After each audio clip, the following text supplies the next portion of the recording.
Euh, vous avez certainement dû recevoir un message de Pape Alé Niang. Nous avons appris hier nuit que tard dans la soirée, Pape Alé Niang est retourné à la prison de Sébikotane, malgré son état très critique. Il avait été extrait de la prison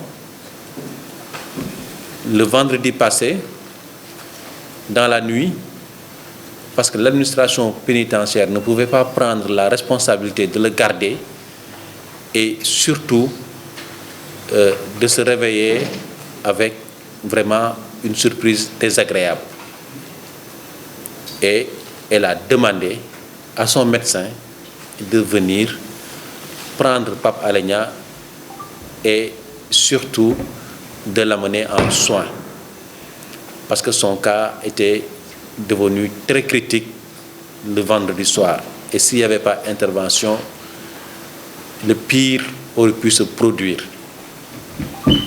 Alors, il a été ramené en prison en représailles de l'action d'éclat que nous avons faite hier à l'Assemblée nationale. Et donc, on peut croire, on peut même dire, sans oser, sans être démenti, que les autorités sont dans une sorte de bras de fer. Nous avons fait une action d'éclat à l'Assemblée nationale et la nuit, ils ont pris la décision de ramener Pape Alé Niang dans sa cellule à la prison de Sébikotane. Alors, la conséquence, c'est quoi?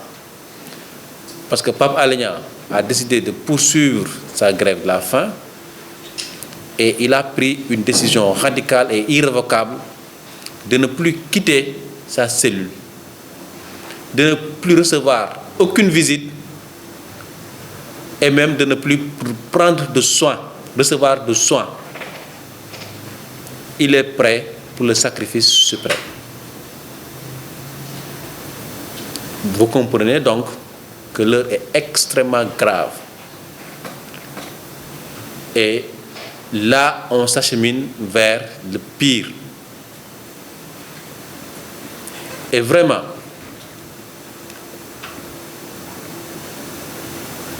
nous sommes désespérés.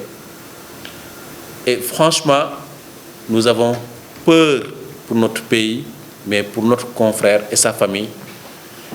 Et nous lançons un appel aux familles religieuses, que ce soit Touba, Tivaouane, les Layènes, Medina Baye, partout. Vraiment que ces autorités religieuses parlent au président de la République. Nous demandons à Madame la Première Dame, Marième Faye Sall, de parler à son mari. Parce qu'en réalité, le parquet, le procureur de la République dépend du ministère de la Justice. Et le ministre de la Justice ne prendra aucune décision tant que le président de la République ne l'y autorise pas. Et donc, par rapport à la gravité de l'heure, nous interpellons toutes les bonnes volontés qui peuvent faire fléchir ou faire, en tout cas, réagir le président de la République, de le faire le plus tôt possible. Et vraiment, je pense que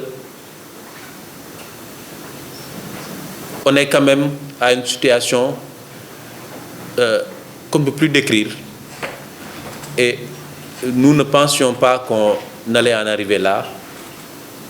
Et aussi, je pense que les plusieurs autorités de ce pays doivent quand même être sensibles à ce qui se passe et surtout éviter que le Sénégal soit cité dans des pays où des journalistes sont morts en prison. Ça c'est extrêmement grave et je pense que en ce moment-là, il n'y aura plus d'issue. Je peine à sortir mes mots. Je peine à dire ce que je ressens. Parce que simplement, nous sommes désespérés.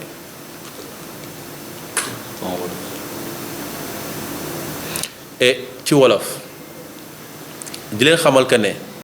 Ça fait plus d'1 mois, le 6 novembre, la CAP n'a cessé de se mobiliser pour sa libération.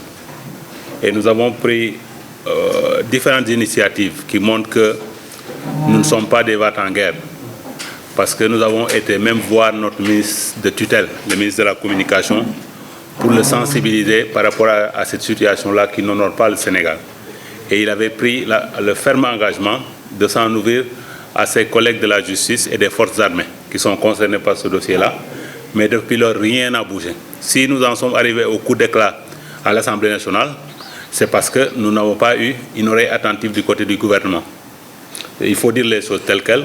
C'est comme si le régime de Macky Sall fait le mort pour que Pape Alé Niang meure en prison. Je ne sais pas ce qu'ils peuvent y gagner, mais ça, nous ne laisserons pas faire cela. Parce que déjà, le nom du Sénégal est terni. Quand vous entrez, visitez les différents médias au monde, je me marrais un peu nos amis de la RD Congo qui se moquaient de nous par rapport à l'emprisonnement de Pape Alé Niang. Donc ça renseigne un peu sur le mal que les gens sont en train de faire par rapport à l'image de démocratie avancée, parce que le Sénégal s'en glorifie. Malheureusement, dans une démocratie, je ne dis même pas avancée, on ne met pas un journaliste en prison pour ses écrits. Et nous continuerons nos démarches. Et dans le cadre de ces démarches-là, nous avons été voir lundi l'archevêque de Dakar, c'est Théodore, Benjamin Ndiaye. Nous l'avons longuement vu. Nous avons aussi eu une séance de travail avec le représentant des Nations Unies pour les droits de l'homme pour l'Afrique de l'Ouest. Donc, vraiment, toutes les initiatives que nous pensons être à même de pouvoir faire libérer Pape Alé Niang de là où il est.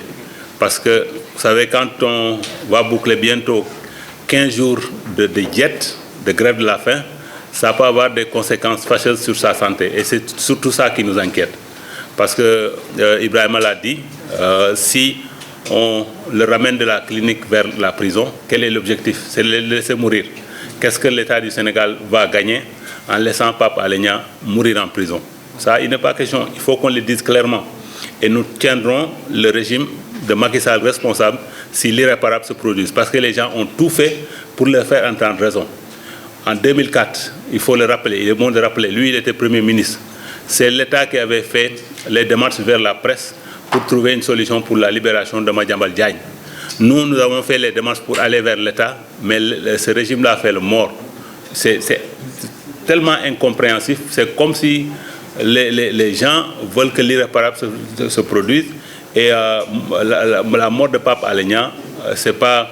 Le Sénégal n'y gagnera rien, le régime de Macky Sall n'y gagnera absolument rien du tout. Il faut que vraiment les gens reviennent à la raison et qu'on puisse fermer ce chapitre noir pour l'histoire du Sénégal. Parce que quel que soit Alpha, Macky Sall avait pris l'engagement qu'un journaliste ne sera pas mis en prison dans le cadre de son travail. Cet engagement-là est rompu. Et ça va le poursuivre pour son legs demain quand il va quitter le pouvoir. Donc, ce que nous faisons, c'est un peu dans ce cadre-là, parce que le Sénégal, quand même, a une bonne image sur la scène internationale. Pour des démocraties moins avancées, on ne voit pas un tel spectacle. Un journaliste qui fait plus d'1 mois en prison, pour à la limite des broutilles. C'est ça le mot, en fait. Et ceux qui sont en train de faire croire à l'opinion par rapport au cas Pape Alé Niang, il y a un grand fossé. Parce que toujours on nous met sur la table, oui, il y a le document sur l'enquête interne de la gendarmerie, alors qu'il n'a jamais été question de ce document-là. Donc, vraiment, les faits pour lesquels il a été retenu, ça n'en valait pas la peine du tout. Donc, moi, je commencerai d'abord par vous remercier d'être venus encore une fois aussi nombreux pour cette conférence de presse. Si vous le faites, ce n'est pas par corporatisme. C'est parce que vous considérez que cette bataille pour la libération de Pape Alé Niang est une cause juste. Et nous vous en remercions. Cette conférence de presse a été convoquée pour 2 raisons principalement. La première raison, c'est la gravité extrême de la situation telle qu'elle se présente aujourd'hui. Parce que Pape Alé Niang n'en démord pas, il entend poursuivre sa grève de la faim. Et il refuse, même s'il a été transféré à nouveau à la prison de Sébikotane, tout soin que l'autorité pénitentiaire pourrait être amenée à lui prodiguer. Donc c'est une situation extrêmement grave.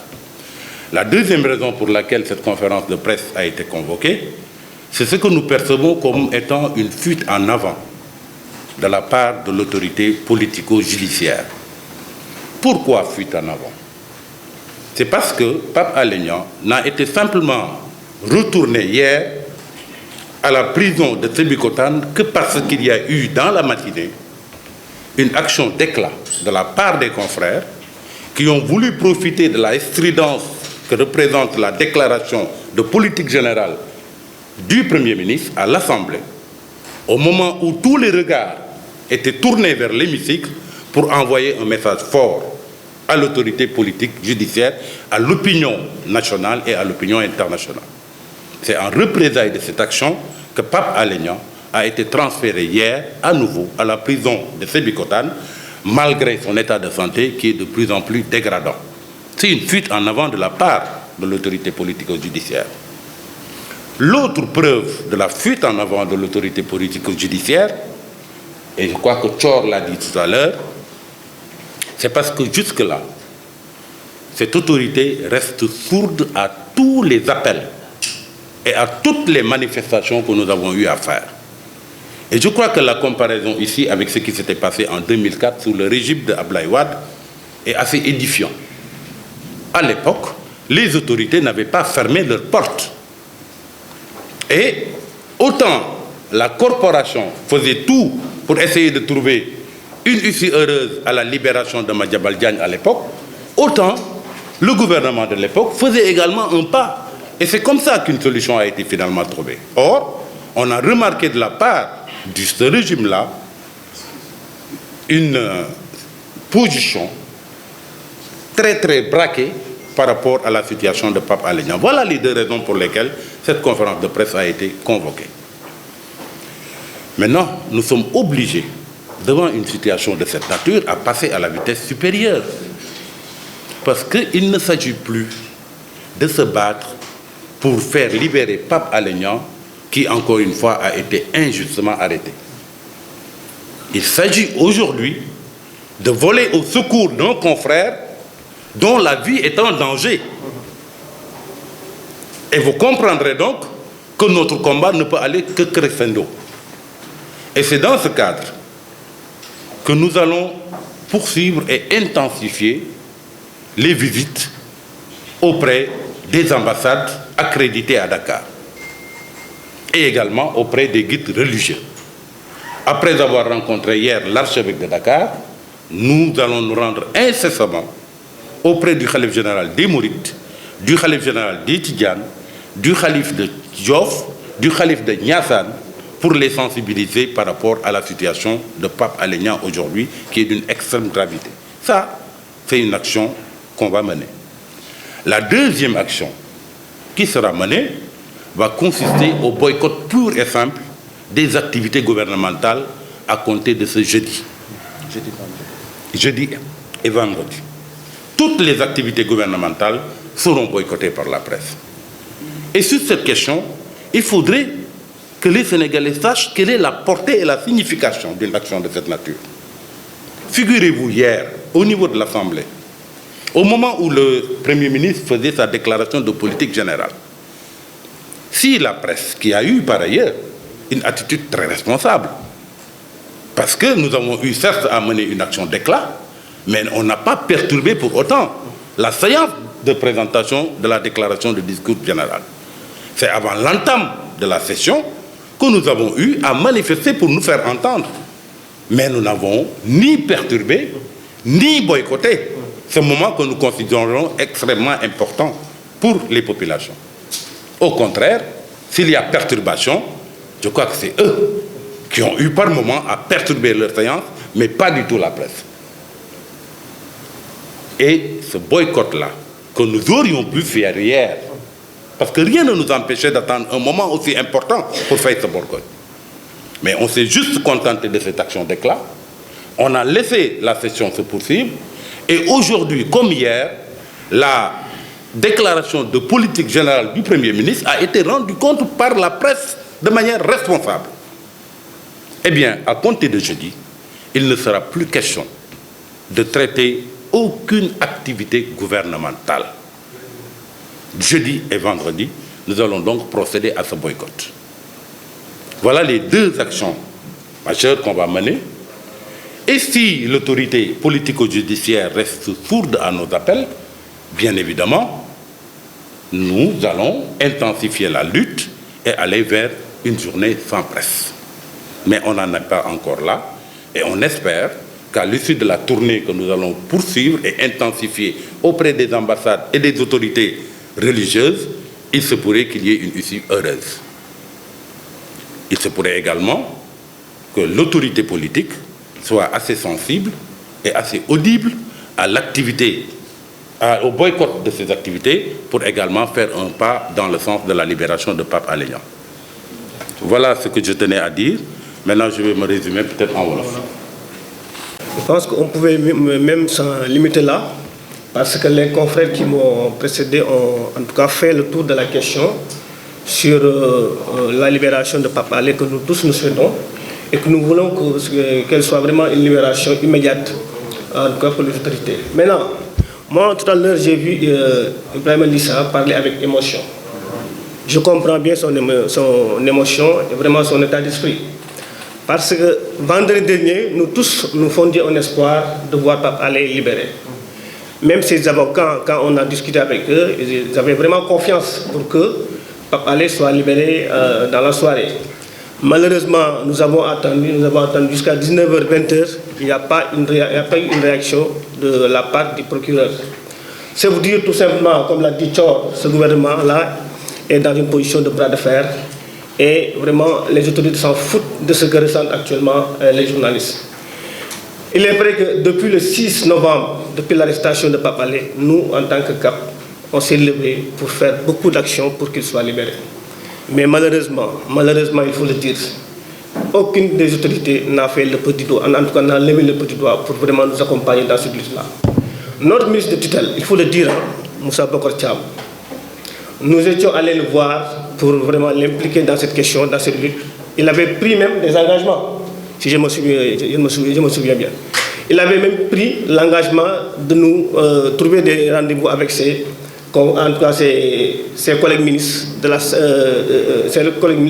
l'armée et de la justice. Mais depuis lors, même le ministre de la justice n'a pas daigné nous ouvrir ses portes. Et ça, vraiment, nous condamnons cela. Parce qu'avant tout, nous sommes des citoyens sénégalais. Quand une question vraiment nous préoccupe, nous pensons que ce ministre-là devait vraiment nous ouvrir sa porte et parler avec nous. Mais on est au regret vraiment de le dire, toutes les autorités nous ont formé leur porte.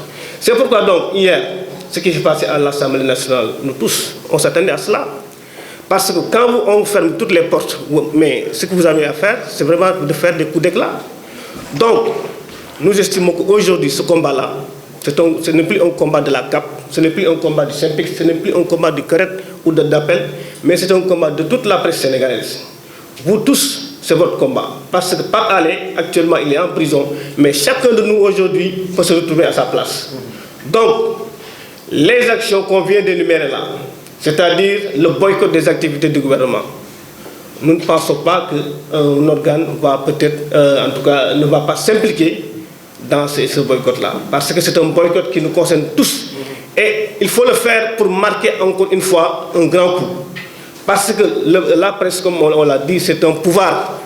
Et ne sous-estimez jamais ce pouvoir que vous avez. On a un pouvoir et si on met en avant ce pouvoir-là, vraiment nous espérons avoir ce que nous voulons, c'est-à-dire la libération immédiate de Pape Alé Niang. Donc on vous l'a dit, il y aura aussi des visites chez les autorités religieuses et nous pensons que vous allez tous suivre en tout cas ces actions-là et nous accompagner pour que le Pape Alé soit libéré une bonne fois. Vraiment, c'est ce que nous attendons de vous. Vraiment, il faut nous accompagner pour que cette libération-là soit vraiment, en tout cas, pour nous, en tout cas, le but unique vraiment que nous allons tous partager. Vraiment, nous vous invitons à cela. Peut-être que je vais vous dire, je suis Ibrahima Lissa Faye di wax